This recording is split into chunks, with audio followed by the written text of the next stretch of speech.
What matters most to him. Durant and the Nets fall to 10th with the loss. Remember, seeding matters in the play-in tournament. If the Nets finish in the 10th spot, they would have to win 2 road games just to reach the playoffs. The 7th or 8th place teams have 2 chances to win 1 game to clinch a playoff spot.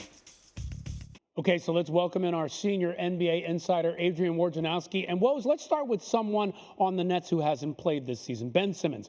He's filed a grievance to challenge the nearly $20 million of salary withheld from him by the 76ers, his former team, this season. How could this impact the league, do you think? Well, Ryan, I think most in the league you would talk to believe that the Ben Simmons Philadelphia standoff was such a unique saga that it would probably be hard to replicate anywhere else. But mental health is an issue in our world. It is an issue in the NBA. It is something that many teams, organizations, players are going to have to and are dealing with. And how this plays out between the Sixers and Ben Simmons, certainly could impact future cases. Ultimately, Philadelphia believes that Ben Simmons did not follow collective bargaining agreement rules where he would have had to work with them and their doctors, share information. And then Ben Simmons, part of his case is going to be there were many fines that were given to him that weren't given to others in Philly who might have missed similar workouts or getting dressed for practice or any number of things. But certainly this is going to now play out over the next few months. And it'll be interesting to see how it plays out. Now, real quick, do you expect Simmons to play this season with the defensive lift the Nets seem to need? Ryan, certainly not the regular season. They've got 4 games left in Brooklyn. He is only doing light shooting on the floor, trying to work himself back from that back injury. And then the Nets are looking at a play-in. And the idea that Ben Simmons could be ready in 9 days when the play-in starts is not realistic. I think Brooklyn's going to have to get out of that play-in, get into the playoffs before there can be any real conversation about Ben Simmons ramping up to return and actually play for the first time in almost 11 months. Okay, and the last time Simmons played was that Game 7 series-ending loss for the Sixers to the Hawks last June. So let's go over to the Western Conference, where the Lakers are currently out of the play-in. What can you tell us about possible changes in L.A.? Well, Ryan, I think very likely there'll be a head coaching search in L.A.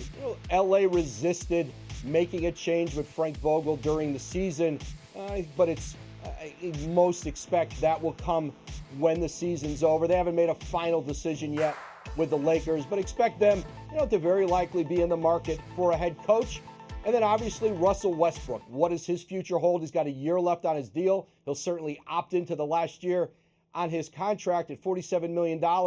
Is there a trade scenario out there that makes sense for the Lakers where they can improve their team with Russell Westbrook? The rise and fall of the NBA can be so swift. Just under 3 years ago, Vogel led the Lakers to a title in his first year as coach. Now could be on his way out. Now, there are some teams that are in the playoffs that have some key players injured.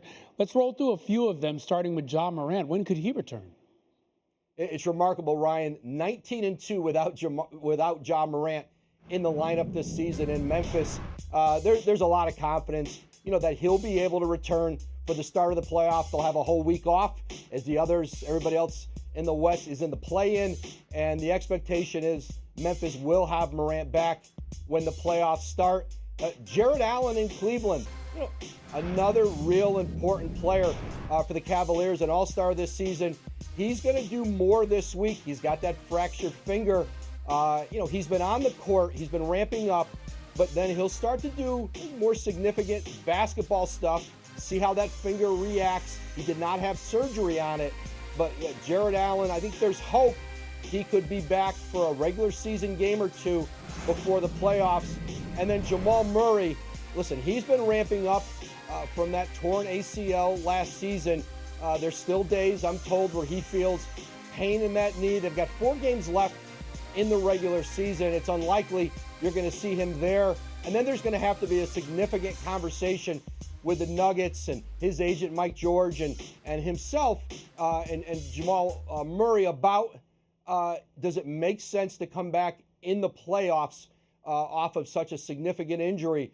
But he's still rehabbing and preparing as though he would like to try to play, but it remains unclear whether Murray will actually greenlight, or the team will greenlight his return in this postseason. That could give Denver a huge lift. They sure could use Murray in the postseason. They're currently 6th in the West, and they play the Lakers today at 3:30 Eastern on ABC. Well, thanks for watching ESPN on YouTube. For live streaming sports and premium content, subscribe to ESPN+.